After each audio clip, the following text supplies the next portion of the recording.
Buenos días, sí, ahora sí se escucha. Bueno, estamos listos para comenzar y aprovechar el tiempo que tenemos. Así que le pido encarecidamente a aquellos que estén afuera, pues entren. Aquellos que están de pie, pues que vayan tomando sus asientos y así aprovechar la mañana de hoy. Mi nombre es Francisco Cabrera, soy el presidente y CEO del Puerto Rico Minority Supply Development Council. Hoy me acompaña un excelente staff con nosotros aquí. Está Carmen, que fue la que los recibió a ustedes en el registro. Tengo a nuestro Senior Corporate Director, Reina. Y por ahí tenemos también a Jim Marín, que nos va a estar apoyando hoy en las redes y en las fotos. Así que pónganse en regio, porque van a estar posteados en las redes sociales nuestras, ¿ok? Así que quiero comenzar con un breve anuncio. En el día de hoy, ¿verdad? No fue planificado, pero estamos coincidiendo con un simulacro que van a hacer aquí hoy a las 10 de la mañana de un terremoto. Así que van a estar sonando las alarmas. Y lo bueno es que coincide con nuestro coffee break. Posiblemente unos minutos antes, ¿verdad? Vamos a estar dándole shutdown a las cámaras para que no se vea el revolú de las alarmas. Vamos a practicarlo, vamos a integrar al simulacro. Cuando suenen las alarmas, pues vamos. Aquellos que se quieran agachar o hacer lo que tengan que hacer, no corran, por favor. ¿Ok? Luego va a venir un líder, me parece, de la organización, va a llegar hasta aquí, nos va a llevar en fila india por las escaleras y nos va a llevar a un rally point en el estacionamiento. Estamos allí unos minutos y luego regresamos y comenzamos con la segunda parte del evento. Así que disculpen esa, pero pues tenemos que estar en compliance con ello, algo que ya ellos habían planificado y tienen en agenda. Para aquellos que es la primera vez que están aquí en el concilio, ¿verdad? El Puerto Rico Minority Supply Development Council, pero muchos le decimos el concilio en Puerto Rico, pues voy a hablar brevemente de quiénes somos, ¿verdad? Somos una organización sin fines de lucro, somos una de las 23 oficinas regionales de una network que hay de 23 oficinas en todos los Estados Unidos, siendo Puerto Rico la única fuera del continente americano. Le damos apoyo y servicio a empresas certificadas como ustedes y aquellos que no estén, pues ahorita hablamos de eso también. Pero tanto en Puerto Rico como en Islas Vírgenes, llevamos unos 43 años o 4, si no me equivoco, apoyando a nuestras empresas certificadas y a aquellas las corporaciones que están afiliadas no meramente con nuestra organización local, sino también nosotros apoyamos a las 17,000 empresas certificadas de la red completa y son unas 1,600 empresas o entidades de compra, ¿verdad?, que están comprometidas con la organización y que forman parte de ella tanto en Puerto Rico como en Estados Unidos y muchos, ¿verdad?, en lugares internacionales como tal. El comité, que es el NBIC, que es el Comité de Superiores Certificados, ¿verdad?, o el NBIC, que lo dirige nuestra presidenta, la ingeniera Lizeth Villavicencio, que ahorita también la van a conocer, pues ella y su equipo de trabajo y el comité pues ha preparado este evento en el día de hoy. Esta es una iniciativa que surgió ya un tiempo atrás, me parece, no sé si fue en la época de Juan Senquís estaba, que le tocó liderar este grupo de excelentes profesionales en una época compleja, que fue durante la pandemia, ¿verdad?, pero fue bien exitoso y le agradecemos, ¿verdad?, todo lo que hizo por organización y el compromiso que tuvo. Y así que de ahí pues ya se han hecho varios roundtables. En el día de hoy tenemos un tema excelentísimo que yo creo que trasciende, ¿verdad? Y me parece que si están aquí ustedes, pues les es importante y les va a añadir valor a sus respectivas empresas. Así que no quiero tomar más de su tiempo y quiero mantenerme en agenda. Le voy a solicitar a la licenciada Sonia Rivera de KPMG para que aquí front and center, que ella va a ser su moderadora del primer panel. Así que ahí la dejo. Gracias, Sonia. Muchísimas gracias. Buen día a todos. Un placer tenerlos todos aquí a esta hora de la madrugada. Siempre digo, antes de las 11 de la mañana es la madrugada todavía. Vamos a tener un panel hoy muy importante, ¿verdad?, de cómo proteger su legado, ¿verdad?, ante una posible transición de su negocio. Tenemos 3 excelentes panelistas en esta mañana. Vamos a comenzar con la licenciada Elvia Vargas. Elvia es abogada, CPA y notaria. Se desempeña como Off-Counsel de Taxes en Estrella LLC, donde asesora individuos y entidades en planificación, estructura y cumplimiento contributivo en Puerto Rico. Su práctica integra la perspectiva legal y contable para ofrecer soluciones claras y efectivas. Nos compartirá su conocimiento y experiencia sobre cómo pueden prepararse las empresas para hacer una transición efectiva desde su perspectiva como abogada y CPA. Bien. Buenos días. Tenemos a Freddy Castejón. Freddy es fundador y Managing Director de WorldCaps, una firma especializada en financiamiento a empresas con soluciones financieras alternativas. WorldCaps ha financiado decenas de compañías, muchas de ellas familiares, ayudándolas a organizar sus finanzas, mejorar su flujo de efectivo y ganar estructura para crecer sin perder el sueño, ni el control del Excel. En Xbit, Freddy lleva ese enfoque financiero al mundo de la sucesión y venta de empresas, acompañando a empresarios que quieren vender o transferir su negocio sin caos y con el mayor valor posible. Finalmente tenemos a Braulio Nieves. Braulio es asesor de inversiones con más de 24 años de experiencia en estrategias financieras y planificación del retiro. Es socio fundador de BNR Capital LLC y dirige Paritor Wealth Management Group y Paritor Risk Management en Guaynabo. Ha presidido la Asociación de Profesionales Financieros de Puerto Rico y actualmente integra la Junta de la Cámara de Comercio de Puerto Rico.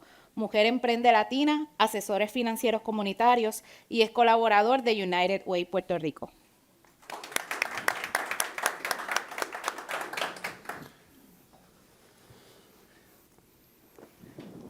Como breve introducción, ¿verdad? Para darles un poco de contexto de lo que vamos a estar trabajando durante la mañana de hoy, queremos traer un trasfondo de por qué estamos aquí, cuán importante es este tema. Le llamamos la hora del retiro, el Silver Tsunami. Hay 2.3 millones de negocios en manos de boomers. Representan 5.1 billones en ventas y 1 billón en nóminas. 70% de estos negocios cambiarán de dueño durante los próximos 10 años. Muchos de los dueños de estos negocios no tienen una planificación certera de cómo hacer esa transición en su negocio, lo cual presenta la magnitud de esta oportunidad. El 52% de los negocios en Estados Unidos están dirigidos por boomers. El mercado de 10 millones de valor empresarial está en transición. Poseen el 40% de los pequeños y medianos negocios en Estados Unidos. Y en Puerto Rico, más del 90% de estos negocios son familiares. Esta es una oportunidad grandísima de adquisición, fusiones y sucesiones. Esto presenta grandes desafíos empresariales. El 30% sobrevive a la segunda generación. Y ya les dijimos que el 90% está en manos familiares y el 30% es el único que sobrevive a esa segunda generación. Menos del 15% llegan a una tercera generación. Y en Puerto Rico, 48% de estos negocios están en manos de una segunda generación. La falta de planificación amenaza los empleos que tienen, la continuidad del negocio y el legado familiar. Para preparar la salida es indispensable asegurar que el negocio pueda transferirse sin perder continuidad ni perder valor. Todos queremos, ¿verdad?, asegurarnos de que por eso que tanto hemos trabajado pueda tener una continuidad y que podamos ver ese patrimonio, ¿verdad?, seguir en otras generaciones.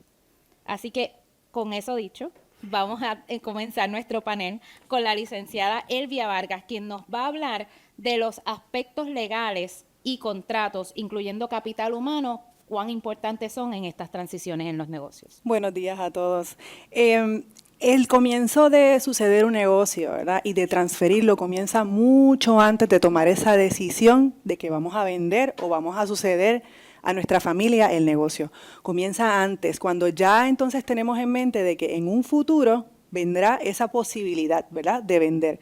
Así que mucho antes vamos a evaluar estos aspectos importantes en nuestro negocio para prepararnos. Y la preparación es la estrategia principal.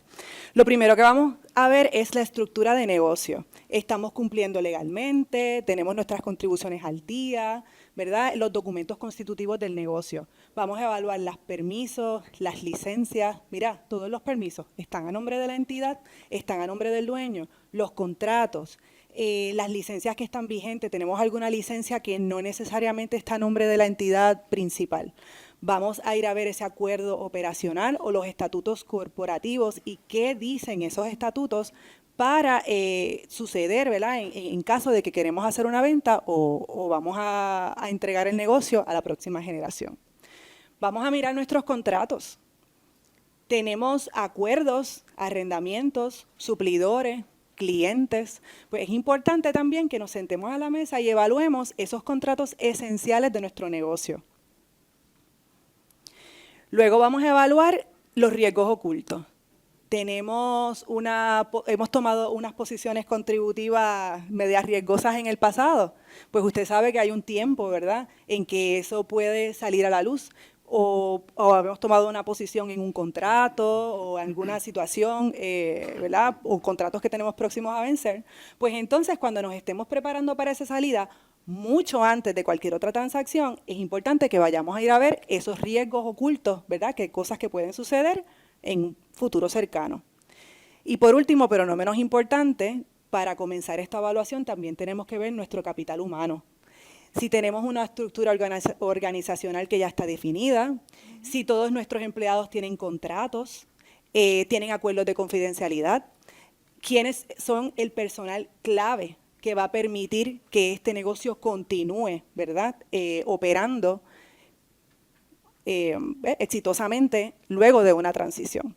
Así que luego de que vemos todos los aspectos principales, nos sirven para tener en mente, mira, para que mi negocio siga corriendo, yo necesito tener todos estos detalles in place, ¿verdad?, en su lugar.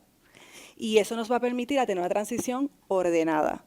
Esta es la base para la valoración del negocio, que es en efecto pues, el próximo tema que vamos a tocar. Gracias. Sí, efectivamente. Lo primero que quiero comentar es que lo más importante es estar preparados y tener la información. Así que los felicito porque se están instruyendo de qué cosas debo ver a la hora de vender mi negocio, inclusive a la hora de comprarlo, qué cosas están afectando la valoración de esa compañía. Hay muchos aspectos. Hay aspectos legales, hay aspectos operativos, hay aspectos financieros y hay aspectos de mercado. Todos suman o restan a una valoración. Ninguno tiene la voz cantante de cuánto vale esta compañía. También de lo que el vendedor dice que vale, su apego emocional. Y el que está comprando, qué tan estratégico es ese negocio para mí. Para ese tiene más valor que para cualquiera que está buscando cualquier negocio. ¿Correcto? Aquí estamos tratando de darles un marco referencial sobre los temas financieros, en mi caso, que se toman en consideración cuando se hace una valoración de un negocio. Cuando usted decide que va a vender o piensa que en unos 2 o 3 años va a vender, lo primero que quiere saber es, bueno, ¿cuánto puede valer mi negocio? ¿Cuánto puede valer y cómo hago para sacar el mayor valor posible y mejorarlo lo más posible para poder venderlo más alto? ¿Correcto? Quien vaya a valorar su empresa va a utilizar alguno de estos métodos de valoración. Estos son los más comunes. El primero es flujo de caja descontado. ¿Qué es eso? Flujo de caja descontado no es otra cosa que el dinero, el cash que genera su empresa en el futuro. El valor del dinero en el tiempo cambia. $100 de hoy no vale igual que $100 del año que viene. Entonces, la metodología lo que hace es que trata de anticipar cuál va a ser ese flujo de caja en los próximos 3 o 5 años. Y esos valores en cada año los trae a valor presente. Ok, si el año que viene vas a producir $100, hoy eso vale 90, dependiendo de la tasa que se utilice. Si en 2 años son $100, pues hoy valen 80. Y se traen todos esos valores a hoy. Se hace la suma y eso da un aproximado. Cada método de valoración aplica a un tipo de industria diferente, a cómo es su modelo de negocio, a qué tan predecible es su flujo de caja, a qué tan recurrente o qué tan grande está siendo el crecimiento de su compañía y cómo usted puede evidenciar que ese crecimiento que está teniendo ahora lo va a seguir teniendo en los próximos 3 o 5 años. El segundo método es una valoración en base a activos. De nuevo, depende de la industria en la que usted esté. Si usted está en una empresa que alquila equipos de construcción, pues su empresa tiene parte de su balance, lo más alto van a ser equipos. Entonces, la valoración de esa empresa el valor de esos equipos va a tener un peso importante, ¿sí? La tercera es la comparable de mercado. Así como ocurre con el real estate, cuando usted va a comprar una propiedad, con los negocios pasa similar. ¿Cuál es el problema? Que la información no es necesariamente, no está disponible. No hay una base de datos donde usted sepa, como en el CRIM, que usted se mete y ve cuánto se vendió la casa del vecino. Aquí no. Y la gente es bien celosa en decir en cuánto se transó su compañía, ¿sí? Entonces, la comparable del mercado es una buena metodología siempre y cuando la información esté. En Estados Unidos hay bastante información, aquí en Puerto Rico no necesariamente. Y el último de los métodos que vamos a ver es el método de los múltiplos. Es el más comúnmente utilizado. El método de los múltiplos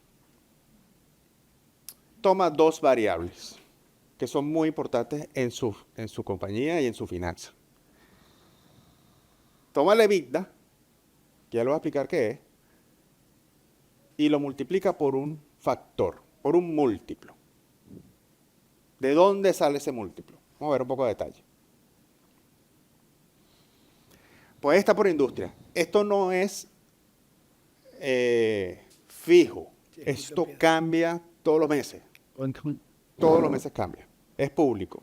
Hay referencias. Hay diferentes fuentes para consultar esto. Entonces usted ubique su industria en esta tabla. Nosotros vamos a usar como ejemplo construcción, contratistas especializados. Y el múltiplo varía no solamente por la industria, sino por el nivel de EBITDA que usted tenga, de ganancia. Una empresa que tenga $1 millón de EBITDA, pues tiene un múltiplo distinto a uno que tenga 5 millones, a uno que tenga 10 millones. ¿Sí? Voy a ver aquí. Entonces, vamos a tomar esta industria como ejemplo. Y vamos a poner como ejemplo que esta empresa vende de $1 millón hacia abajo, o el EBITDA es de $1 millón para abajo. Entonces, el rango en el cual usted va a multiplicar ese EBITDA, que ya lo vamos a ver a detalle, está entre 3.5 y 4.5. Usted agarra su EBITDA, lo multiplica por algún número entre 3.5 y 4.5, que puede ser mucho la diferencia, porque si usted tiene una EBITDA de $1 millón, no es lo mismo que le paguen 3,5 por su negocio que 4,5 millones, ¿verdad? Entonces, eso es hilar un poco más fino sobre cuáles son los drivers y los limiters que empuja la valoración más hacia el 4.5 o más hacia el 3.5. Eso, si nos da tiempo, lo vemos al final. Entonces, este es el múltiplo. Ahora, ¿contra qué yo comparo este múltiplo? ¿Contra qué lo multiplico? Pues el famoso EBITDA. Que le tenemos a veces miedo al EBITDA, pero es bien sencillo. El EBITDA tiene que manejarlo. Si usted va a comprar una empresa o la va a vender y usted demuestra que usted se metió en estos números y los conoce y conoce la terminología, usted está en una posición ventajosa porque usted está demostrando que hizo su tarea y que la valoración que usted está enseñando viene de unos fundamentos, ¿verdad? Este es el estado de resultados, ganancias y pérdidas. Bien sencillo el ejemplo. Aquí están sus ventas, estas no son. Aquí están sus ventas, $1 millón. Su costo de venta, $700,000. Usted se ganó 30%, se ganó $300,000. Luego le tiene que quitar los gastos administrativos y generales.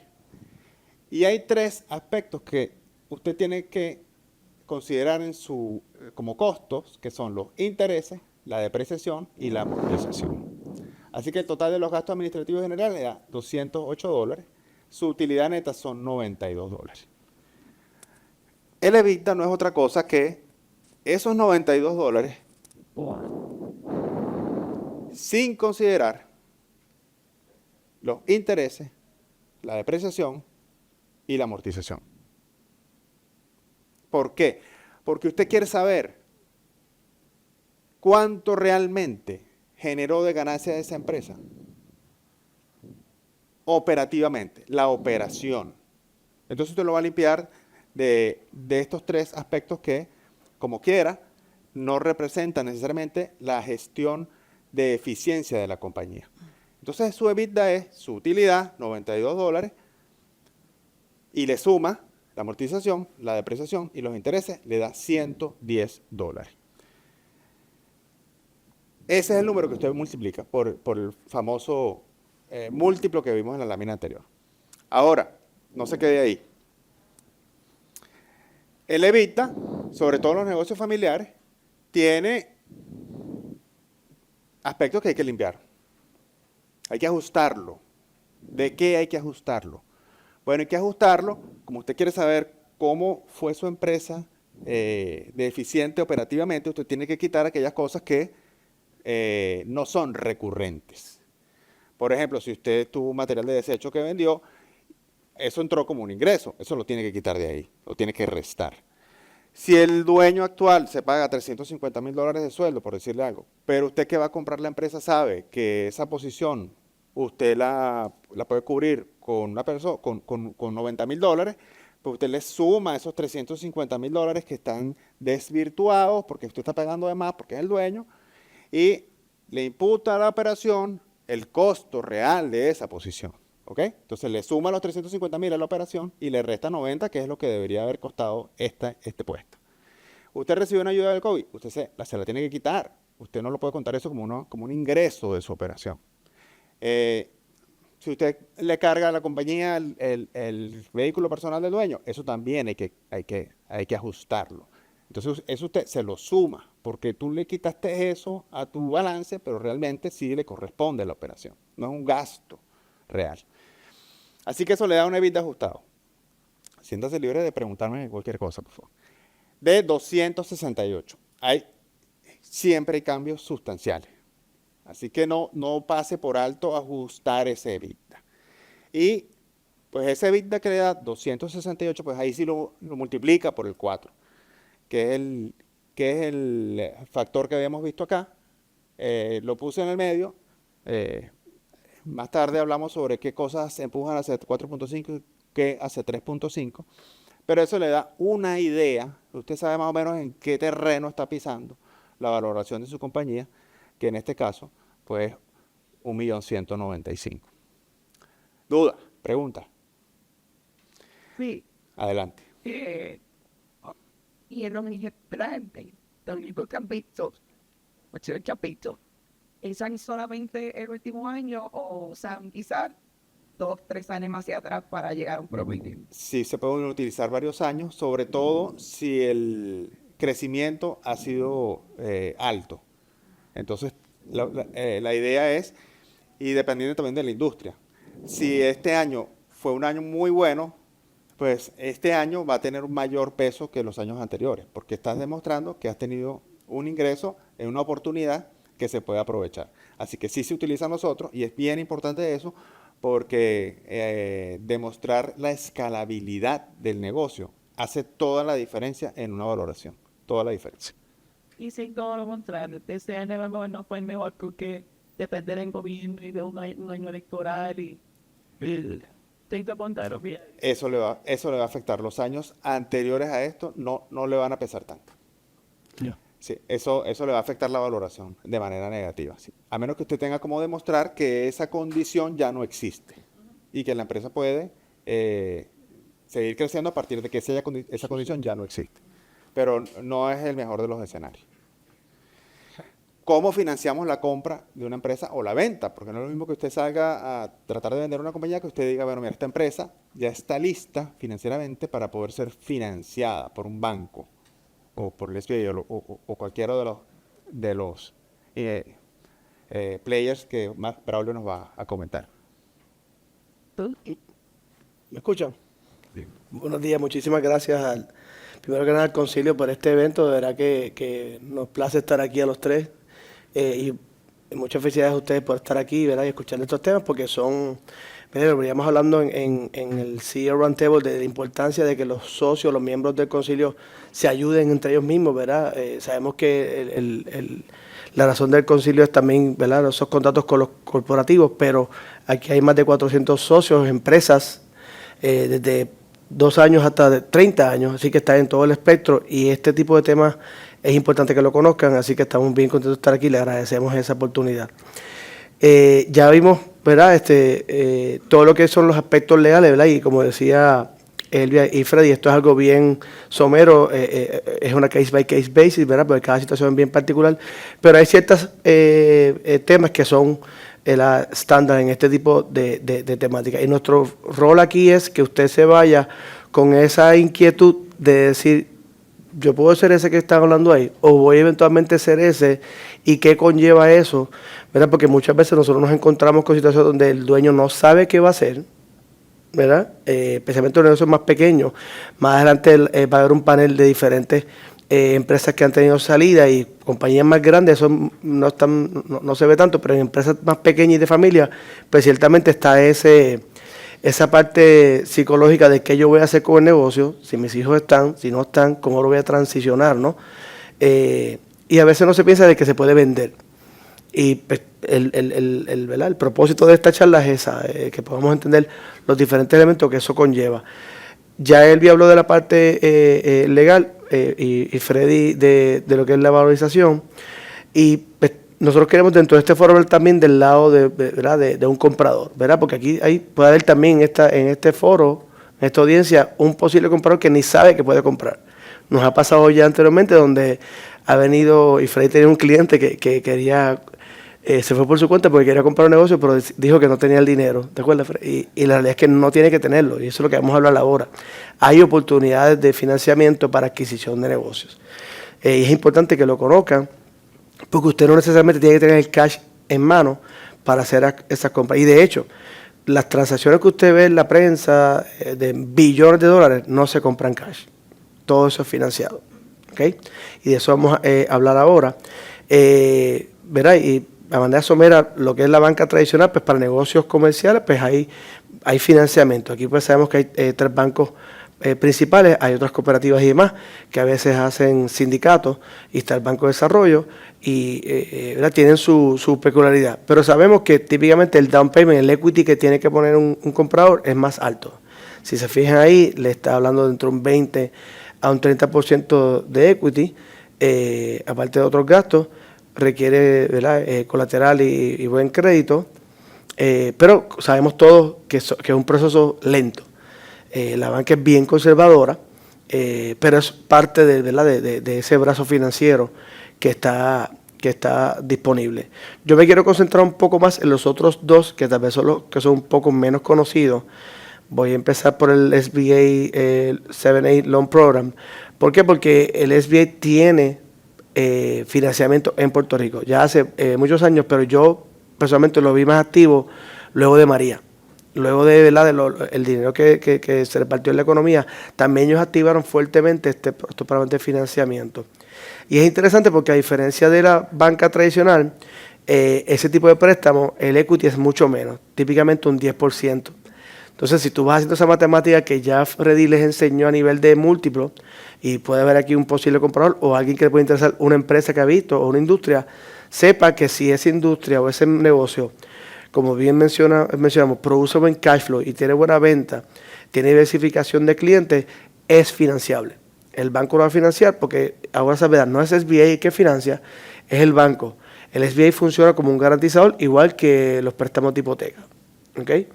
Pero es interesante porque cuando tú tienes ese número en la mente, ya tú sabes que para un negocio de $1 millón, pues son 100 y así sucesivamente. Puede haber otros gastos, working capital y demás, pero a nivel de financiamiento de la partida más grande de esa compra, si el negocio produce cash flow positive, definitivamente va a ser financiado. Algunos detalles interesantes de este tipo de financiamiento es a 10 años.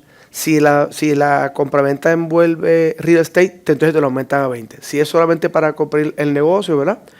Es hasta 10 años. Con unos intereses favorables, no tiene pre-penalty payment, o sea, es bien flexible. Lo que quiere es que el negocio se mantenga, tú lo puedas expandir y demás. Pero como todo transacción, usted tiene que prepararse, ¿verdad? Ya hablamos de todo esto que estamos hablando, que se ha hablado hasta aquí, y lo he hablado ahorita con Juan. Son cosas que son accretive, ¿verdad? Que usted tenga, el banco, el underwriter no va a estar mirando nada más que los números que está hablando Freddy, sino va a querer mirar la operación, ¿verdad? Va a querer ver cuán organizado está ese negocio, qué posibilidad de crecimiento tiene ese negocio, y usted lo tiene que mostrar al banco, al banco o a la estructura financiera que usted vaya a utilizar. Porque también pudiese usted tener un private lender, un equity investor. O sea, usted no tiene ni siquiera que poner el equity. Si usted sabe del negocio que quiere comprar, usted tiene conocimiento y tiene lo que requiere para que ese negocio crezca aún más. Pero, y esto es uno de los temas que yo siempre le doy duro en los foros, comenzar un negocio de cero es bien difícil. Cuando usted mire estadísticamente cuántos startups llegan al segundo o tercer año, es menos del 3%. Esa es la realidad. Y está bonito que veamos las historias de estos unicorns que se dan en Estados Unidos, pero por cada uno de esos hay miles que no se dan y hay fondos de capital que saben de eso y financian estos proyectos porque saben que 9 de cada 10 van a perder dinero. Pero esos son fondos especializados. Atemperándola a Puerto Rico, ese ecosistema no está tan robusto y tenemos que entonces trabajar con lo que hay, que es financiamiento de banca tradicional, financiamiento de SBA loans para comprar negocios, y ese del medio del seller financing es un concepto bien interesante que en Estados Unidos se da mucho y lo estamos comenzando a ver aquí, que no es otra cosa que el dueño, una vez ya sabe cuánto vale el negocio, mis libros están al día, mi operación está al día, mis contratos están al día, ¿cómo yo puedo ayudar a financiar esta venta a ese comprador? ¿Por qué? Porque usted puede, como comprador, tener un pedazo que está financiado de manera tradicional, ya sea commercial lending o a través de un SBA 7A loan, y que el dueño ponga parte de esa venta, digamos si vale $1 millón, pues diga 200,000, yo te lo voy a financiar internamente. Eso es un seller's note y eso es totalmente permisible y el banco lo ve como equity.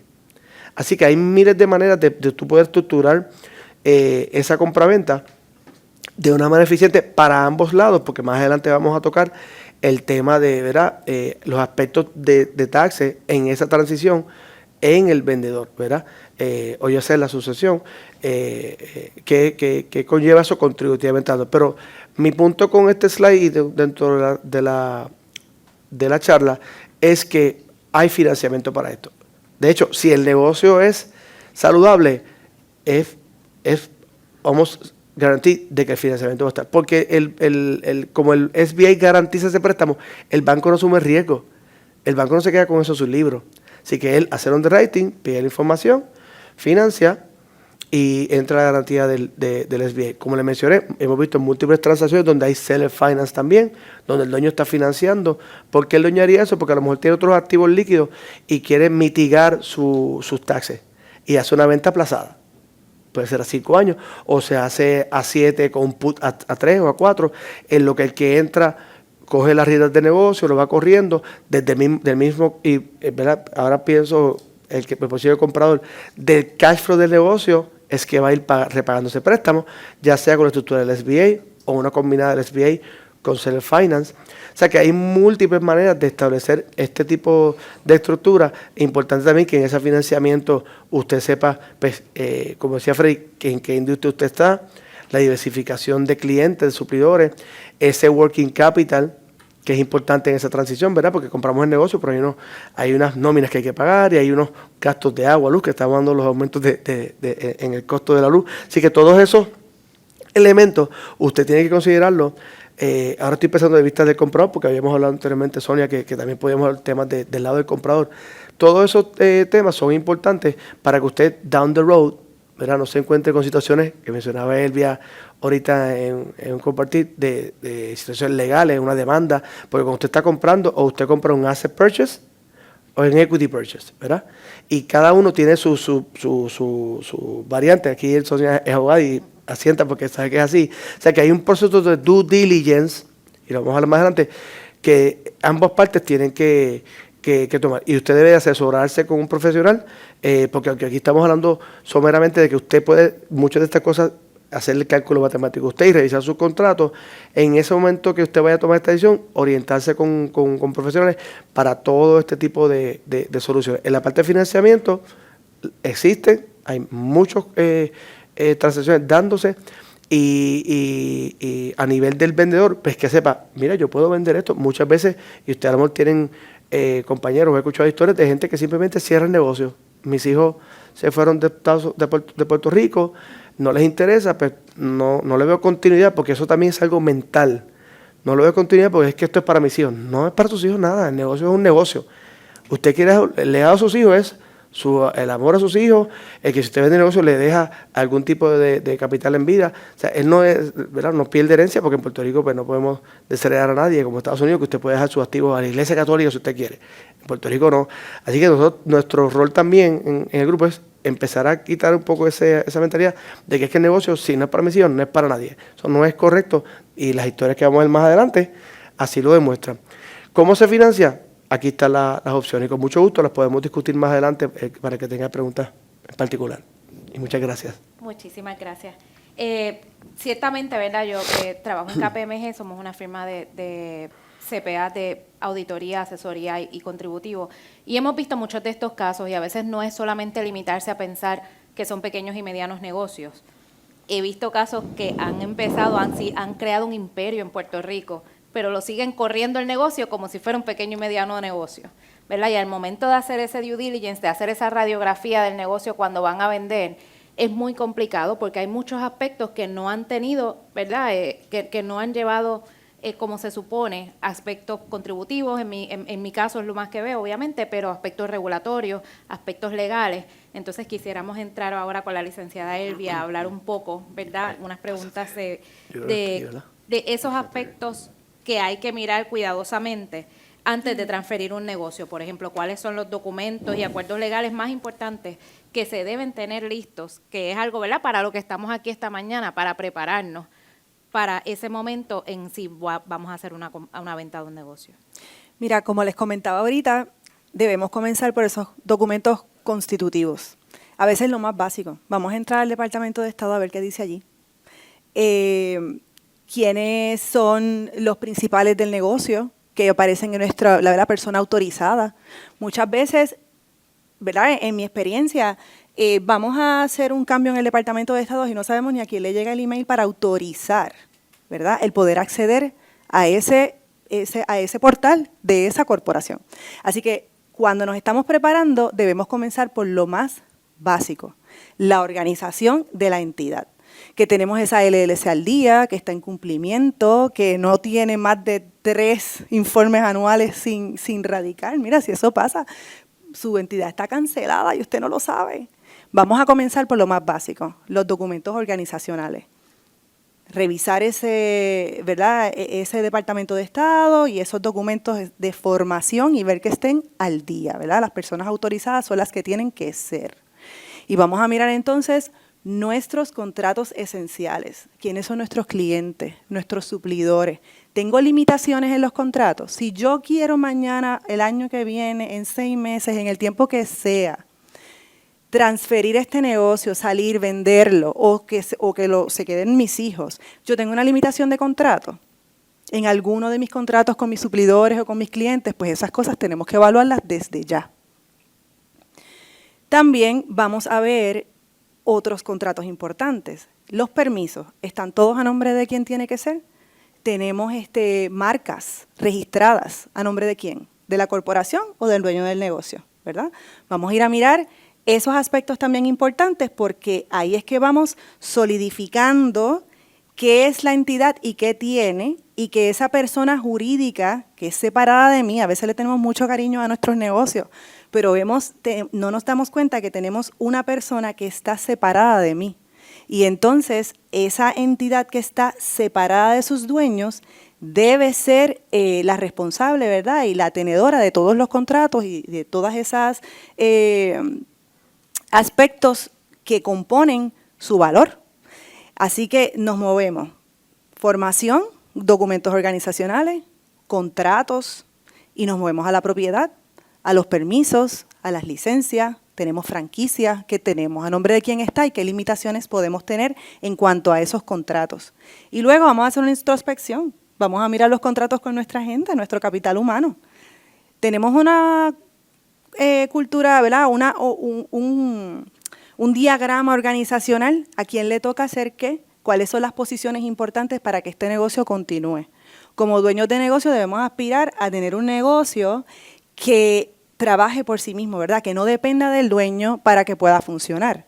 Y entonces sería bien, ¿verdad?, 2 pasos hacia atrás y voy a mirar mi negocio. Si yo me voy una semana, ¿qué sucede? las personas tienen los roles asignados. Yo tengo contratos de confidencialidad in place, ¿verdad? Para las personas clave o para todo mi negocio, porque va a depender de la industria en la que usted opere y del negocio que tiene. Tengo unos contratos de confidencialidad al día, tengo unos contratos con mis empleados, mis personas claves, tienen claras las tareas que tiene que llevar cada uno. Así que esa es la primera evaluación que vamos a hacer y lo vamos a hacer mucho antes. Eso es para empezarlo mañana mismo. ¿Cómo está mi negocio estructuralmente? Si yo tengo alguna limitación. Y el último, pero no menos importante, vamos a mirar, tenemos socios. Nosotros tenemos un acuerdo escrito con nuestros socios. Nosotros tenemos un acuerdo organizacional en el caso de una LLC o tenemos unos estatutos corporativos bien puestos, actualizados, porque pudimos haber hecho un acuerdo operacional hace 5 años cuando comenzamos este negocio y pues contratamos un abogado, nos hicieron los documentos y firmamos una cosa allí general. Pero ahora que tenemos en mente, mira, vamos a salir de negocio, vamos a leerlo. ¿Qué fue lo que firmamos? Tenemos que ajustarlo. Restate, tú sabes, tener unas cláusulas diferentes. Pues ese acuerdo es súper importante. Y no solamente si tenemos socios, también si estamos solos, ¿verdad? Tenemos una LLC de un solo miembro o tenemos una corporación, pero es el dueño de todas las acciones. Pues eso también, eso hay que mirarlo de todos modos. Porque si usted falta mañana, ahí es que están las instrucciones, ¿verdad? De qué va a pasar con el manejo de su organización. Así que vamos a empezar por ahí, vamos a mirar esos 4 aspectos bien importantes, que no es porque voy a vender, es porque lo tengo que hacer hoy, porque mi negocio tiene que continuar, hoy lo tengo que hacer. Así que eso es una invitación como para comenzar mañana mismo. De hecho, lo único que añadiría es que muchas veces lo miramos como si estos fueran negocios de una sola entidad legal. No. Y a veces hay más de una y es importantísimo los acuerdos entre las entidades legales. Sí, ¿Verdad? sí. De gastos, de... Sí, tienes Intercompany. intercompany, quién me debe qué. Me ha pasado, y quizás lo has visto, compañera, que de repente adiós, pero es que esta entidad tiene en sus libros que esta otra le debe, pero yo no tengo la deuda acá reconocida. Entonces, tenemos que ir a mirar entre compañías, nos hemos prestado, estoy usando el carro que está a nombre de una compañía, pero o el vehículo, la propiedad, lo que sea, que está a nombre de una compañía y en realidad lo usa otra para su actividad. Así que sí, gracias por traerlo porque ese aspecto es súper importante. Y entonces, hablando, ¿verdad? Ya por este tema de allocation de gastos, etcétera, ¿qué consecuencias contributivas desde ese punto de vista ha visto, ¿verdad? Más en su práctica, que deben estar mirando? Por ejemplo, usted decía, cuando tienen el password del Departamento de Estado, muchas veces nos ha pasado que no saben quién es el Master Administrator en Suri y no pueden ni siquiera entrar a Suri a ver qué deudas tienen, cómo están sus radicaciones. Así que en el aspecto contributivo, ¿qué deberían estar mirando? Mira, las compraventas de negocio casi siempre, ¿verdad? Como regla general nos van a traer lo que es una ganancia de capital. Nosotros queremos saber cuál es esa ganancia de capital. Para saberlo, ¿verdad? ¿Cuál va a ser la consecuencia contributiva? También tenemos que saber qué estamos vendiendo. Estamos vendiendo nuestra participación en un negocio, sea sus acciones o unidades de membresía, si estamos hablando de la LLC, o si estamos vendiendo los activos del negocio, ¿verdad? Eso hay que modelarlo, como yo le decía, hay que modelarlo y hay que planificarlo. Tenemos que saber qué estamos vendiendo. Y una vez nosotros sabemos qué estamos vendiendo, tenemos que tener en consideración cómo está la contabilidad de ese negocio. Todas estas transacciones están reconocidas. Y la vez que yo pagué el depósito de tal cosa para que se diera el negocio para que se diera X negocio, ¿eso está en libros? ¿O eso pasó y reconocí la deuda, pero nadie habló de los $3,000, $5,000 que yo di de down payment, que lo hice yo? Y eso es importante porque eso afecta su capital, su base contributiva, ¿verdad? Entonces, en el término del aspecto contributivo, creo que lo más importante es, primero, determinar que esos libros estén completos y que todas esas transacciones que a lo mejor no nos acordamos que un día le pusimos $5, $20, a la compañía, o estuvo usando un activo que es nuestro para generar dinero, esas transacciones tienen que estar en los libros. Y luego de que nos aseguramos, ¿verdad?, en un panorama, ok, mis libros están al día, vamos a modelarlo. ¿Qué estoy vendiendo? Y de acuerdo a lo que yo estoy vendiendo, la base contributiva, y de ahí, entonces, calculamos cuánto es esa ganancia y lo modelamos en términos de cuánto me va a costar. Lo otro que podemos ver, pues ya yo sé, Yo tengo la base contributiva, tengo más o menos, ¿verdad?, cuál es mi número para vender y cuál podría ser el impacto contributivo. ¿Cómo lo voy a vender? Lo puedo vender de una, lo puedo vender a plazos. Si lo vendo a plazo, si lo voy a financiar. Si lo voy a financiar, habrán o no intereses durante los años, ¿verdad? Y eso lo vamos a modelar. Y así es que vamos viendo, calculando el impacto contributivo. No les puedo decir, pues, el 15% o el 20%, porque saben que eso pueden decirte, pues, la ganancia de capital tributa al 15% una tasa fija. Pero si ese año hay otros eventos ¿verdad?, en su vida que influyen en esa planilla, a lo mejor usted no se va por el 15%, se te va a una tasa regular, tiene una pérdida por otro lado que va a compensar esa. Esa nunca va a ser la respuesta porque eso es bien de caso a caso. Pero ¿cómo usted lo va a planificar? Pues, ¿verdad?, vamos por estos pasos. Creo que, ¿verdad? Sí. Y entonces, ¿verdad?, con el porcentaje tan alto que vimos de entrada, de empresas que son familiares.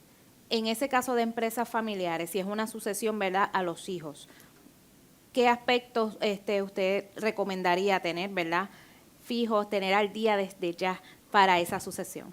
Mira, yo tomaría, ¿verdad?, mi mayor consejo. Si usted va a entregar la sucesión, ¿verdad?, va a traer a su sucesión, lo van a heredar sus hijos, estructure la transición como si fuera a un tercero.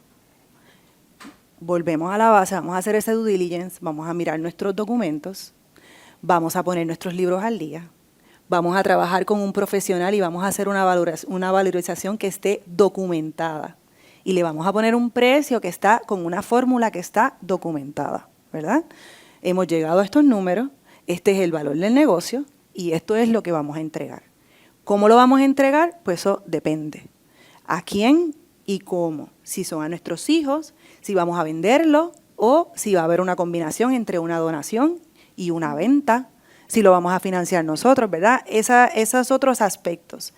Pero lo más importante es que lo vendamos para un tercero o lo vayamos a, ¿verdad?, a que la familia continúe este legado, estructurarlo como si fuese para un tercero, con el mismo due diligence, con la misma estructura, ¿verdad?, mirando los mismos detalles, utilizando la valorización, no se ahorre nada.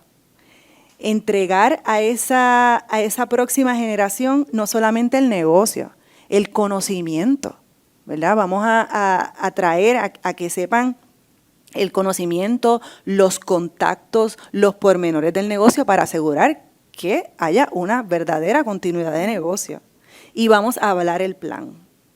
Los empleados, nuestros suplidores, nuestros clientes tienen que saber que hay un plan de negocio, ¿verdad? Hay una continuidad y tienen que tener esa seguridad de que va a haber una estabilidad aquí.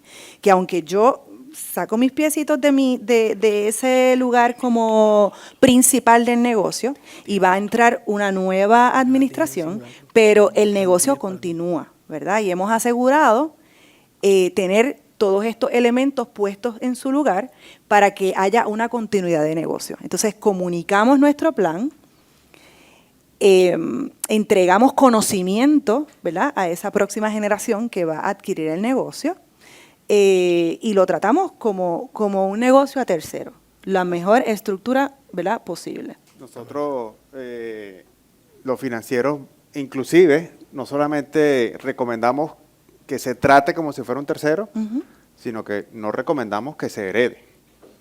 Un negocio se tiene que vender. Y los números de por qué los negocios familiares solamente 30% sobreviven a la segunda generación y de esos 10% a la tercera no es en vano. Es porque usted hereda un negocio o da en herencia su negocio y el hijo suyo no necesariamente está igual de comprometido que usted. O no necesariamente tiene la capacidad para correr ese negocio como lo corría usted. Sí. Entonces, el commitment que existe de quien compra el negocio es bien distinto de quien lo hereda. No quiero decir con esto que no lo pueda comprar el hijo suyo, pero no es lo mismo recibirlo a que, bueno, ve al banco y pide un préstamo y ponga algo de dinero. Hace toda la diferencia, porque ahí sí estás committed, ahí sí estás committed. Entonces, no solamente lo traste como un tercero, véndeselo como si fuese un tercero, sí. sin descuento. Sí, y en esa línea que están trayendo ambos, es correcto. O sea, si tú no tienes el commitment, ¿verdad? Y simplemente lo heredaste, pues, no es lo mismo. Pasar por el proceso de buscar el capital, el equity, estar a cargo. Y hay negocios que sí, la transición se da muy bien porque los hijos todos están todos en el negocio y han estado por muchos años. Pero hay negocios que sabemos donde hay 3 hijos, hay uno en el negocio, los otros 2 no están en el negocio, pero estos 2 van a querer también.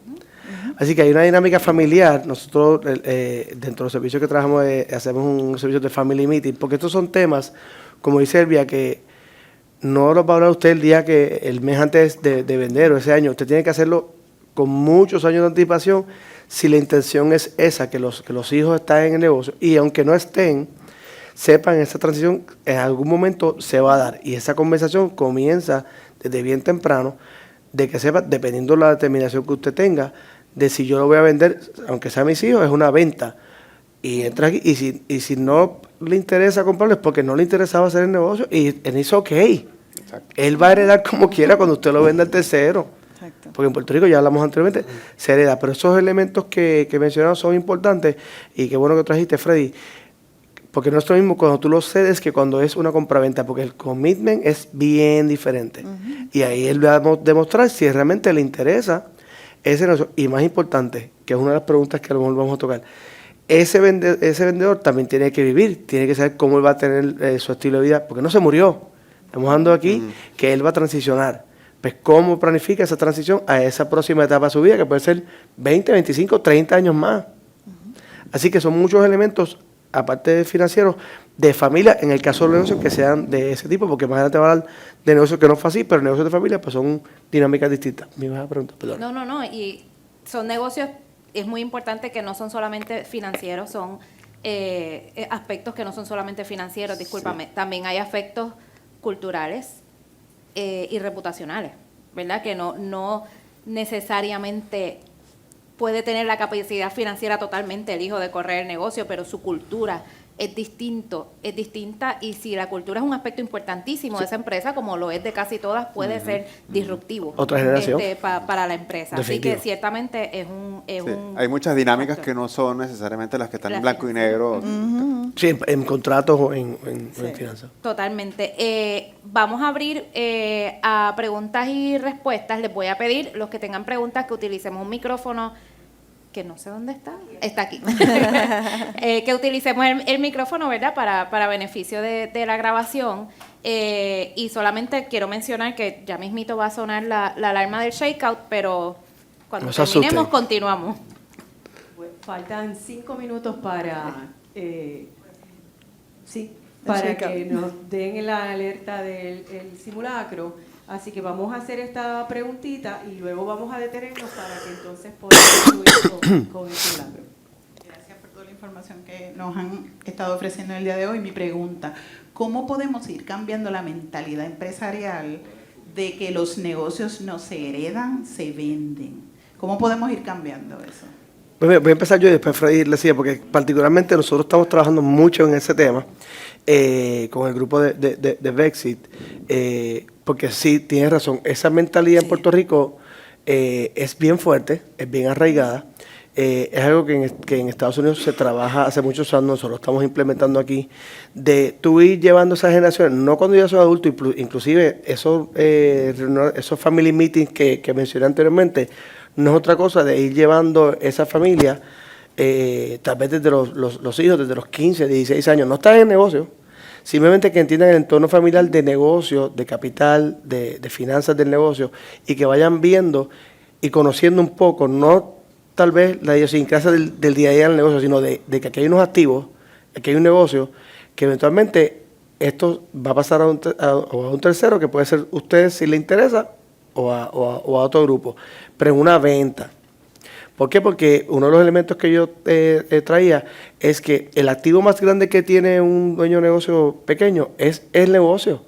¿Por qué? Porque ya explicó Freddy que el negocio se vende por múltiplos.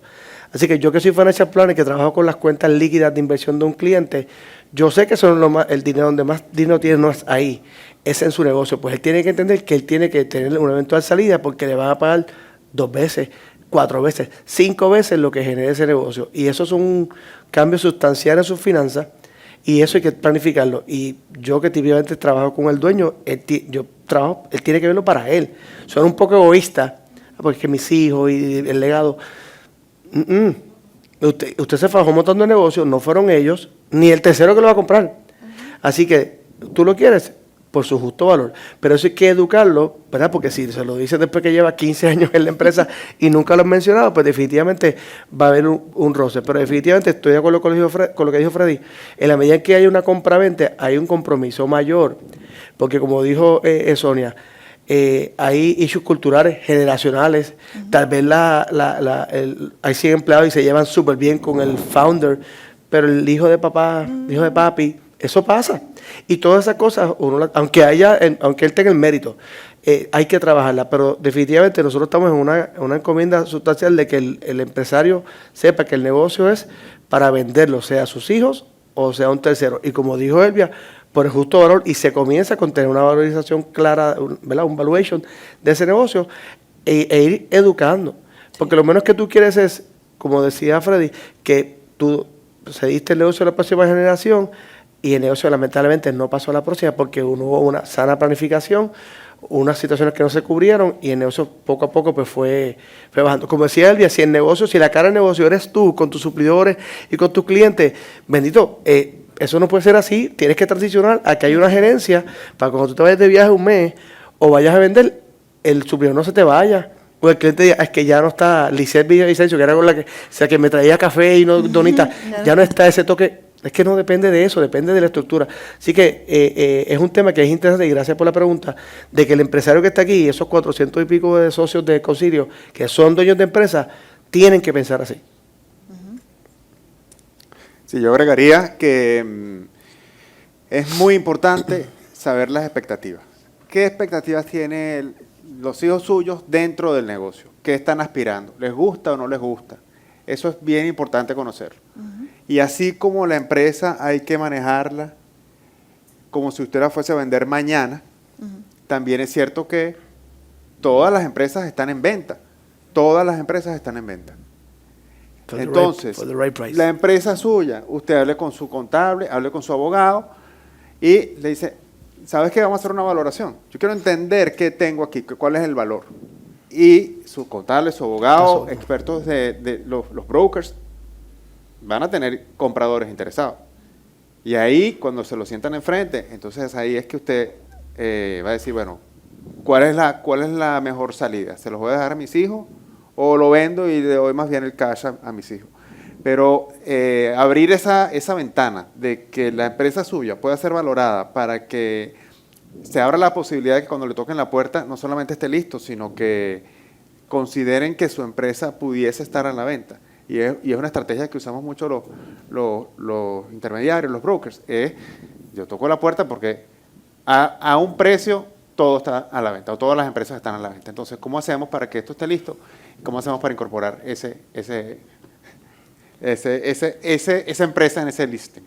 Muchas gracias, ¿verdad?, por seguir aquí con nosotros. Queremos verificar, ¿verdad?, antes de cerrar el panel, como participamos del shakeout justo cuando estábamos en el momento de preguntas y respuestas, si hay preguntas adicionales entre ustedes, por favor. Y luego voy con usted. Sí, buenos días. Yo tengo una pregunta, no sé si para cualquiera de los tres. Pues. En el caso de, cuando hablaron de la valoración, se habló de múltiplos. Pero mi pregunta también es, ¿qué valor se da o qué importancia se le da a ese networking capital al momento de cerrar para que no sea un momento de controversia en el cierre de una transacción?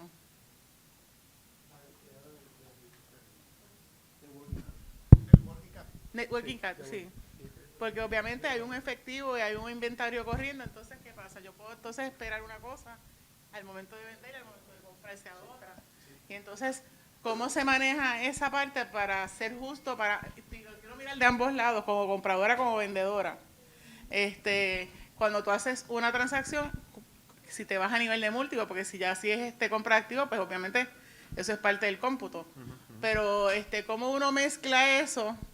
Y también esto puede ser una segunda pregunta, tú puedes tener un múltiplo, pero si tienes En Puerto Rico, como no tenemos, somos una isla, usualmente se mantiene mucho inventario. Entonces, ¿cómo tú ajustas ese valor de múltiplo cuando tienes entonces un inventario alto y muchas veces los clientes no te pagan a 30 días? Entonces, ¿cómo tú ajustas eso a una realidad que se ajusta, aún utilizando la parte del múltiplo? Claro, es que tocaste como 6 puntos Por eso absolutamente críticos que hacen falta una mañana completa para hablar.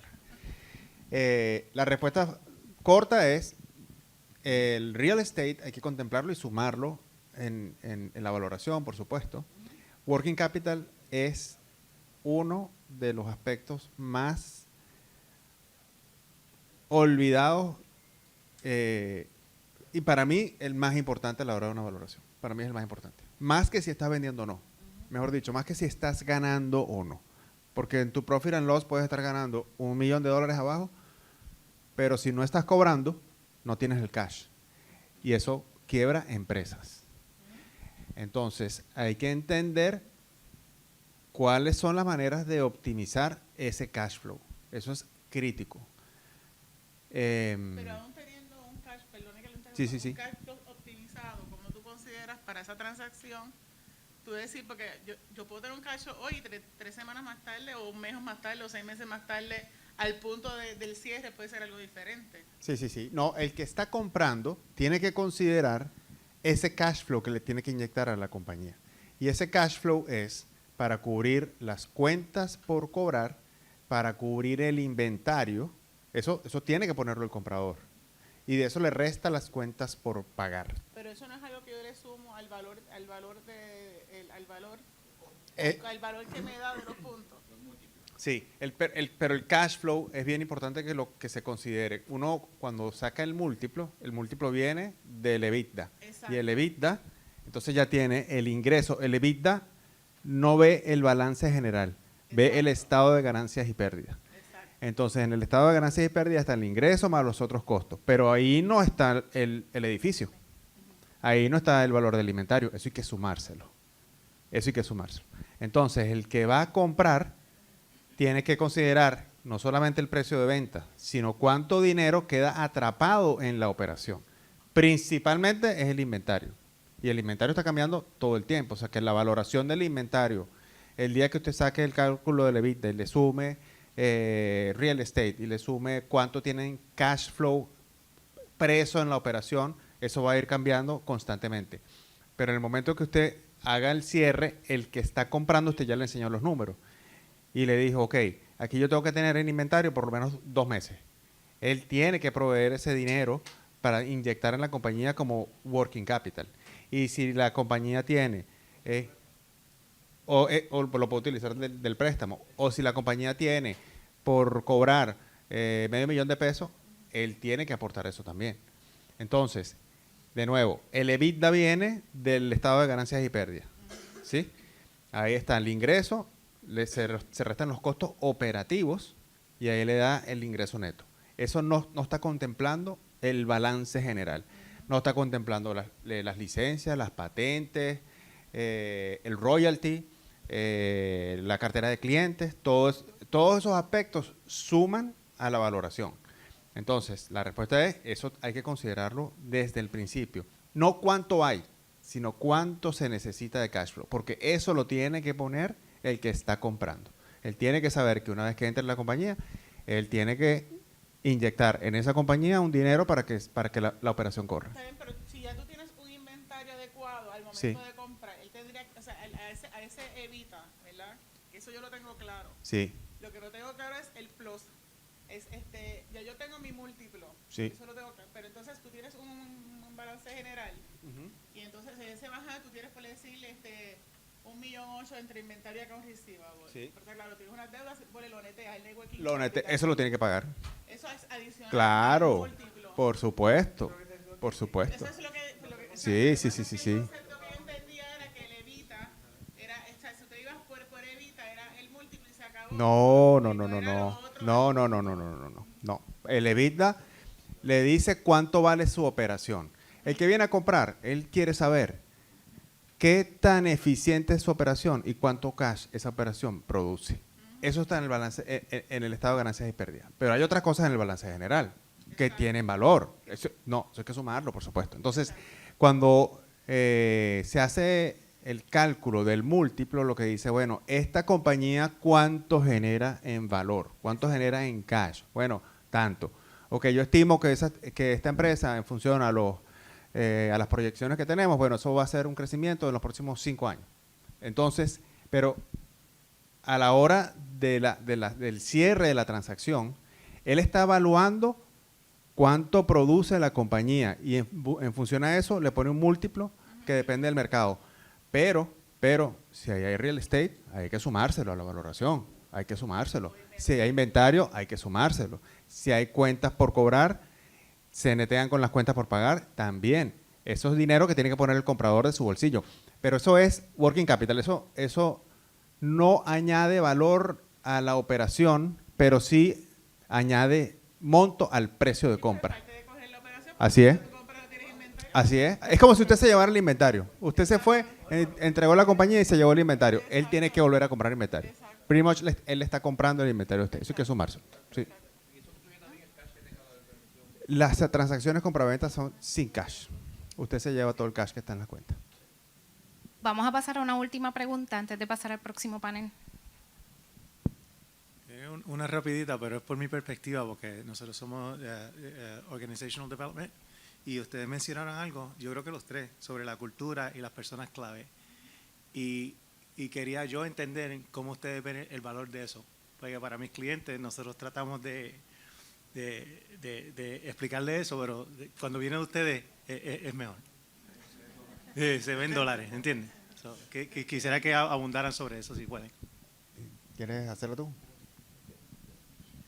Yo le comentaba a Juan ahorita esta mañana de la importancia de eso, y aunque la licenciada lo tocó, no es que lo vas a ver en el balance sheet, ¿verdad? O en el EBITDA, pero ciertamente si tú tienes, ¿verdad? Todos esos múltiplos que habló Freddy, eso no es inventado. Hay unos códigos Nike que ustedes saben cuáles son esos códigos, y basado en esos códigos hay unos múltiplos como regla general.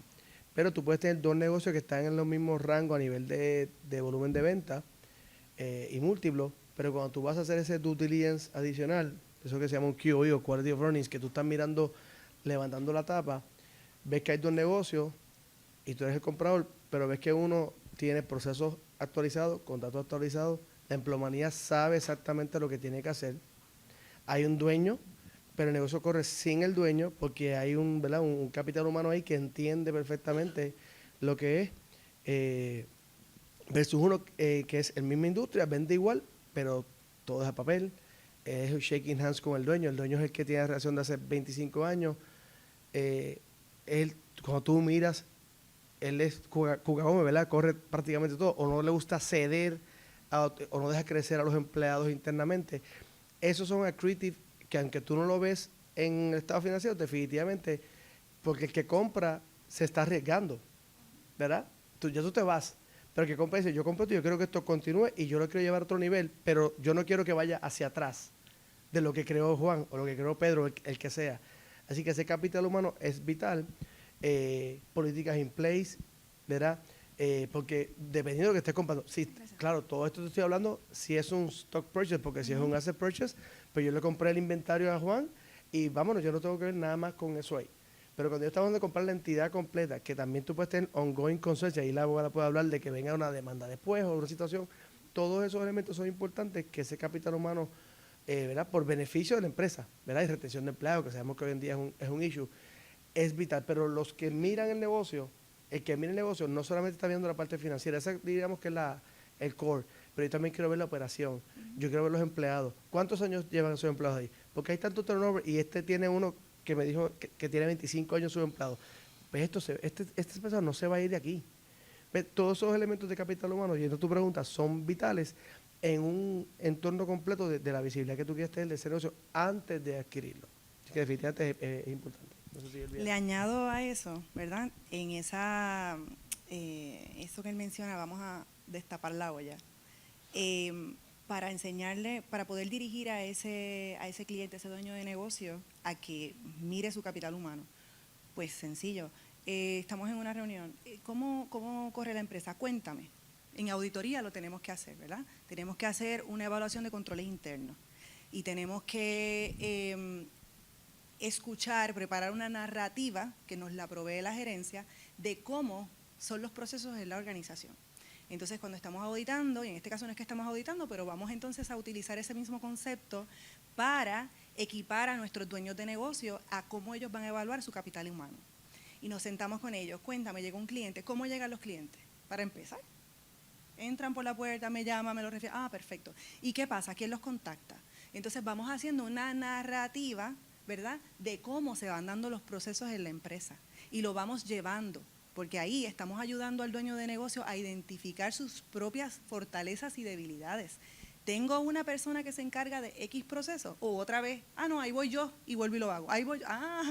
¿Cuántas veces en el proceso es la intervención del dueño? Que entonces esto no es un negocio que corre solo, esto es un negocio que si usted no está, no funciona. Entonces los vamos llevando. Utilizamos ese concepto de crear una narrativa de la operación del negocio para llevar al mismo dueño del negocio a entender cuántas funciones, en cuántos momentos, ¿verdad?, desde la operación del negocio tiene que haber una intervención de su parte.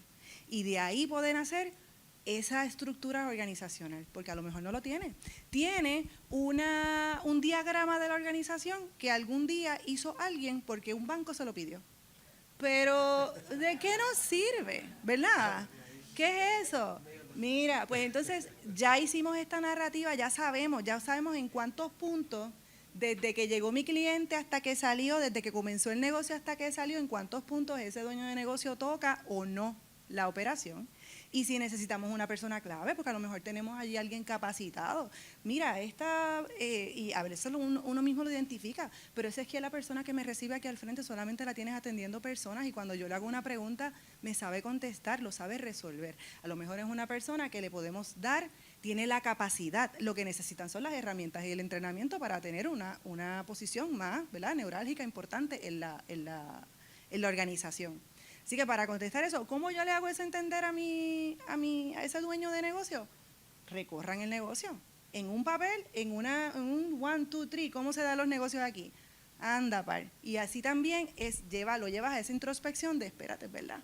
Si yo no estoy aquí, esto no corre. Y eso no es lo que nosotros queremos, porque entonces te has construido un trabajo por cuenta propia. ¿Esto es un negocio o eres un contrapropista? Eso se llama un owner operator. Exacto. Y todo nace y muere con él. Pero ese Exacto. negocio no es vendible, para que sepa. No es vendible. Tiene que cambiar ese chip porque el negocio va a cerrar cuando usted decide cerrar. Exacto. Porque depende de usted. Si usted tiene el proceso, empleado y sistema, no depende de usted y eso vale más. Eso es así que Claro, eso sí que incide, mira, directamente en ese valor del negocio. La cultura organizacional a nivel de número no vale. El que llega a comprar la compañía tiene que conseguirse con una compañía que tenga procesos, tenga jerarquía, que esté todo en place y que corra bien sin que el dueño esté ahí. Eso es lo que va a haber. Y él se va a encargar, pues, de que la cultura organizacional es bien sensible. Y hay gente que no se va a llevar bien con el nuevo dueño. Eso va a pasar.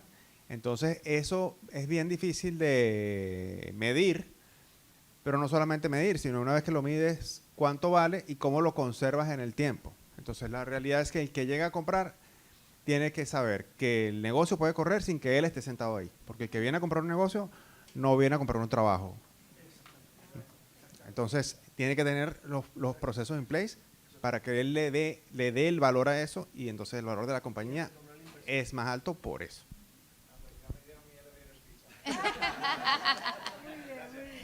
Le damos las gracias nuevamente por estar con nosotros en esta mañana. Sabemos que, ¿verdad?, que hay unas preguntitas que se quedaron en el tintero por falta de tiempo, pero por aquí estaremos un ratito más y pasamos al próximo panel. Le damos la bienvenida. Muchas gracias. Saludos, buenos días. Yo soy Lizeth Villavicencio. Como muy bien Francisco dijo esta mañana, pues yo soy la presidenta, ¿verdad?, Chair del NBIC. Así que cualquier duda, pregunta, queja, estoy a la orden. Los invito a que se unan a nosotros, porque como ven, planificamos este tipo de eventos donde tratamos temas que nos conciernen a todos. Y a lo mejor pues usted está aquí hoy y es empleado de una empresa y no vislumbra que usted pueda llegar a ser dueño de su empresa, pero nunca uno puede decir que no, ¿verdad? El tren pasa una vez y hay veces hay que montarse. Así que todos estos temas son pertinentes para todos nosotros. Me acompañan en la mañana de hoy Walkiria Polanco, gracias. Ella posee un bachillerato en Ingeniería Mecánica de la Universidad de Puerto Rico, recinto de Mayagüez, orgullo colegial, y completó programas de educación ejecutiva en Kellogg School of Management. Walkiria es socia fundadora de ECO Consulting Group, empresa establecida en 1998, dedicada a proveer servicios de consultoría a la industria farmacéutica y de biotecnología. Bajo su liderazgo, la firma se consolidó como una de las más reconocidas en Puerto Rico y en 2017, ECO Consulting Group fue adquirida por Pharmalex, un consorcio alemán de consultoría, lo que les permitió a la organización expandir su alcance global y apoyar a compañías alrededor del mundo desde Puerto Rico. También me acompaña Héctor Rivera, quien es ingeniero profesional y abogado, con más de 30 años de experiencia. Nadie es perfecto, ¿verdad? ¿Qué vamos a hacer? Mira, sí, lo dije adrede. Héctor fue presidente y CEO de la empresa CPM hasta el 2025, cuando se convirtió en vicepresidente senior y líder para la región del Caribe de CPM Concertus Puerto Rico. Luego de que CPM se uniera a la firma global Concertus, lo cual llevó a CPM a crecer de 200 a 800 empleados y ofrecer ahora servicios a nivel global. Héctor lideró el proceso de due diligence durante la transición de la empresa, proceso que tomó 7 meses, y también participa activamente de grupos empresariales como la Asociación de Constructores de Puerto Rico, la Asociación de Industriales, el Colegio de Ingenieros y nuestro querido concilio. Así que gracias a los dos por acompañarnos en la mañana de hoy. Gracias por la invitación. Para poner un poco en contexto lo que vamos a estar compartiendo hoy, quisiéramos que levantaran la mano con una breve encuesta.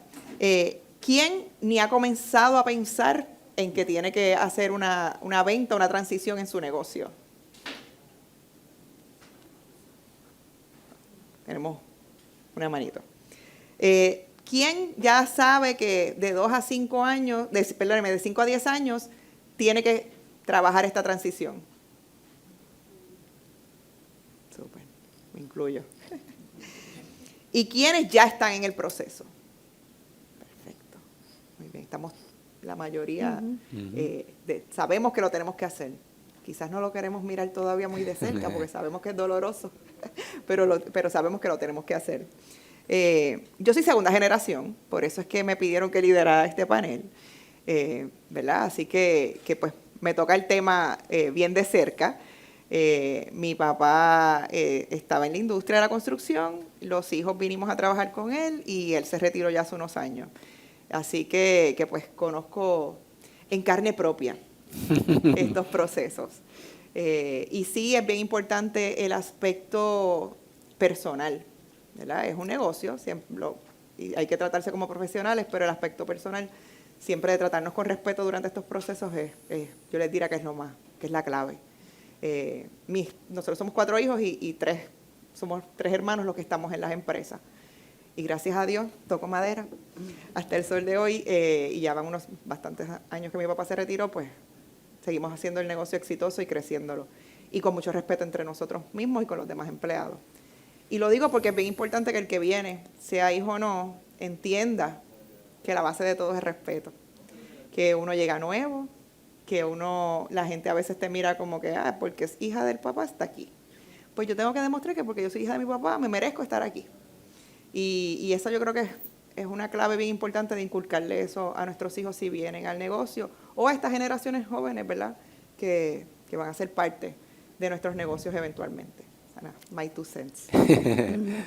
Bueno, Héctor, cuéntanos un poco, ¿a qué se dedica CPM? ¿Qué motivó el plan de salida? ¿Y cuáles fueron las consideraciones de mayor relevancia que tomaron cuando comenzaron este proceso? Muy bien, pues vamos a comenzar. Qué bueno, ¿verdad?, conversar aquí con ustedes. De verdad que nosotros venimos de un proceso, ¿verdad?, de adquisición que se concretó en el octubre 31 del año pasado. Así que es bien reciente y cada vez que ellos hablaban, todo estaba a flor de piel. De verdad, porque eran muchos recuerdos de sí, todo realmente hacía sentido y fue lo que nosotros vivimos directamente. CPM, una empresa de servicios de gerencia de construcción, principalmente, inspección, así que está compuesta por muchos ingenieros y arquitectos, eso es lo que predomina en la empresa. Al momento de la transacción éramos 205 empleados, 205 aproximadamente. Y básicamente, ¿verdad? Pues, ¿qué motiva la transacción? Pues, Francisco Arteaga, que fue el fundador de la empresa, ya después de 34 años al frente, pues, era hora de retiro. Era hora de retiro y la práctica de la ingeniería es una práctica regulada en Puerto Rico. Así que él sabía que esto venía y lo sabía hace muchos años atrás, ¿ok? Y realmente se preparó y preparó la empresa para este proceso, ¿ok? Mencionaba 7 meses en un momento dado al due diligence, sí, eso es la parte corta del proceso, diría yo. Realmente esto viene de años, hay que mirar hacia atrás. Desde, ustedes lo mencionaban, cómo preparo el rol que le voy a dar, los diferentes recursos a la empresa, qué estructura organizacional voy a establecer, cómo madura esta empresa, ¿verdad? Para que todos conozcan la operación y cuando llegue el momento, pues yo como dueño no haga falta. Y todo eso fue ocurriendo. Y les digo que estuvimos fácilmente 5 años en ese trámite. Entonces, el grupo ejecutivo se fue moviendo de roles, conociendo a la empresa y se fue acomodando todo para que cuando llegó el momento de octubre 31, pues Francisco realmente no era parte de la organización operacionalmente hablando. No era CEO, no era presidente, no era nada. Realmente él era un chairman que básicamente tomaba decisiones más de carácter financiero que otra cosa. Así que se fue preparando, ¿verdad?, la empresa. Pero la motivación fue el retiro del fundador. ¿Y qué buscaba él? Continuidad, definitivamente. No quería que esto desapareciera. Tomó 34 años montar algo bien hecho y quería darle seguimiento, ¿verdad? Oye, crecimiento para la gente, para sus empleados, y que vieran a CPM todavía como algo más completo de lo que se había generado hasta este momento. Así que yo diría, ¿verdad?, que esos fueron los pilares como tal. Y ustedes lo mencionaron en el otro panel, ¿verdad? Para mí el plan de sucesión fue clave porque al final del camino la empresa corría ya sin el tener el fundador de lleno en la operación. O sea, yo personalmente como presidente CEO hablaba con él todos los días media hora. Y a veces era para saludarnos y hablar de otras cosas que no era nada de la empresa. Era una amistad realmente, que era genuina porque al final del día salió hace un año y todavía seguimos hablando constantemente. Y él se interesa en que la cosa siga corriendo, ¿verdad? Como él lo pensó. Vive en Estados Unidos y la realidad es que fue interesante porque estaba tan bien montado todo que cuando vino el proceso de entrevistas, porque se dan las entrevistas, Francisco estaba de espectador a un lado, apenas contestaba preguntas. Realmente los que estábamos corriendo la operación era quienes estábamos de frente de todo el proceso. Así que fue bien interesante, pero tomó años realmente prepararla para que fluyera de la manera en que ocurrió. Tomó, yo diría, 3, 4, 5 años. Tuvimos situaciones particulares porque hablaban de los consultores. Aquí se aprendió tanto en el proceso, o sea, yo no sé cuántos documentos y contratos yo firmé en todo ese proceso, cuántos acuerdos de confidencialidad yo firmé en todo el proceso, con cuánta gente nos entrevistamos, porque al final del día uno busca un par que sea compatible culturalmente. Así que era esencial que eso ocurriera y en un momento dado, a veces del lado de allá como que no acá y a veces de aquí para allá no. Así que fue un proceso, ¿verdad?, con mucho aprendizaje y mucha exposición. Así que realmente, ¿verdad?, el proceso fluyó adecuadamente, pero hay que planificarlo. La cantidad de consultores, claro, el contador, el CPA de la empresa se mete de lleno, nuestros abogados se meten de lleno desde el principio, pero creo que también fue clave identificar un consultor en el área de Mergers and Acquisitions. Fue clave.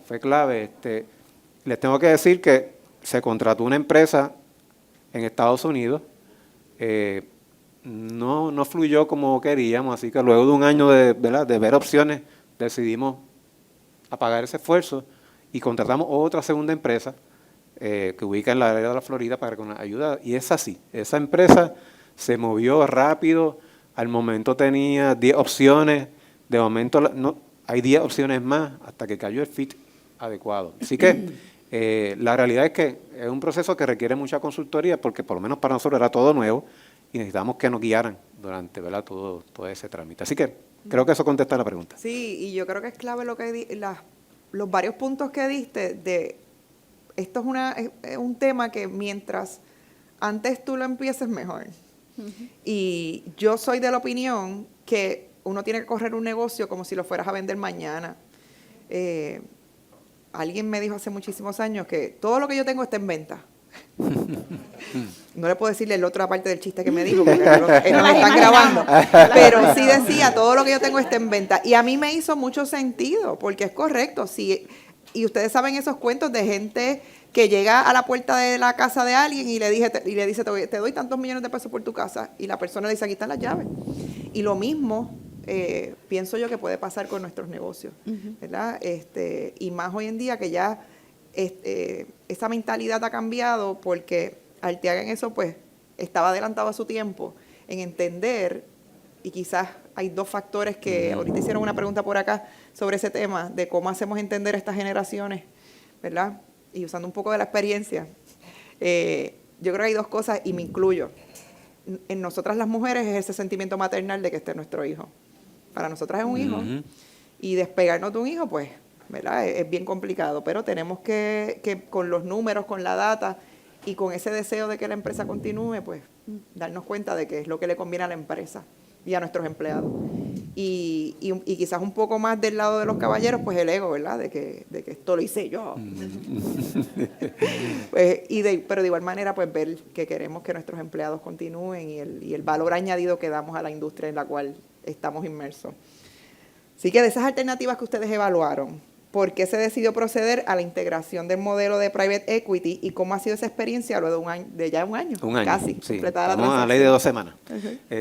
Pues mira, primero queríamos ver la posibilidad de un management buyout. Eso es algo que estaba siempre latente y la verdad es que nos metimos profundo a tratar de hacer esa, porque conocemos la empresa, conocemos lo que da y culturalmente pues ya sabemos, ¿verdad?, todo lo que hay que hacer. Así que nos adentramos en ese esfuerzo y estuvimos meses indagando esa primera posibilidad. ¿Okay? Al final no se dio porque el mercado en ese momento no se prestaba para eso. En tema, ¿verdad?, del financiamiento, lo que se nos presentó en ese momento dado no viabilizaba. Se podía hacer la transacción y lo llegamos a considerar, pero representaba un riesgo mayor a la continuidad si algo fallaba en el camino. Y eso realmente no queríamos que ocurriera bajo ninguna circunstancia. ¿Ves? Entonces, podíamos correr la empresa, pero de momento llega un imprevisto, un cliente grande se te va a quiebra o lo que sea, nos quedábamos sin cash, básicamente, para seguir operando. Entonces, medimos pesos y contrapesos y dijimos, bueno, pues vamos a buscar otra alternativa antes de descartarla. Ahí. Entonces, entramos a un proceso que aquí entró el consultor del Merge Acquisitions, y aquí entró la figura del private equity, ¿verdad?, que para mí era nueva porque nosotros no estamos en esto todo el tiempo. Así que pues un private equity firm son un grupo de inversionistas que se unen, que aportan capital y que su interés es invertir en una iniciativa, en una empresa privada con el fin de hacerla crecer en corto tiempo, que genere ingresos, que añada valor como tal. Así que dentro de esos private equity firms se nos presentó a uno que su nombre es RTC, ubicado en el área de Miami, y esos fueron bien compatibles con nosotros. ¿Por qué? Ellos están montando una empresa desde cero, con la integración de diferentes empresas. Nosotros fuimos la tercera empresa que entró a ese conglomerado. ¿Vale? Hoy día son 10. ¿Okay? Octubre 31 del año pasado.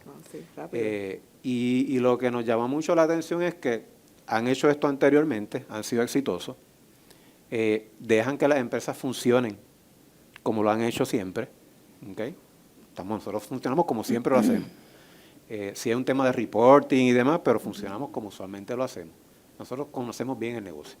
Y lo otro, que ellos traen unos elementos de unos servicios que son bien compatibles a nosotros, que nosotros no los teníamos.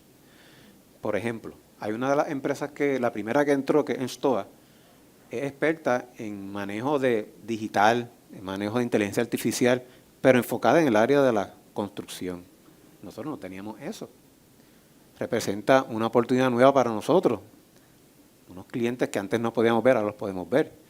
Entonces, hay otro tema que es advisory, consultoría, y nosotros que le llamamos delivery, que es la gerencia de proyectos. Así que se unen tres elementos.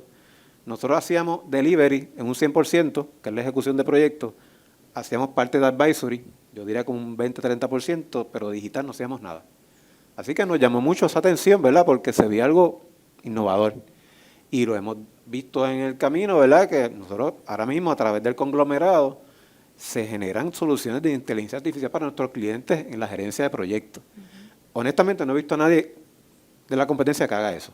¿Okay? Así que yo creo que hay un potencial inmenso en esa área y de verdad que fue un diferenciador en todo lo que estábamos mirando. Así que, por otro lado, no era solamente Puerto Rico, nos permitía ir a Estados Unidos, tienen operaciones y oficinas en Arabia Saudita, en la India, así que de momento salimos, ¿verdad?, de la isla con el interés de exportar también servicios.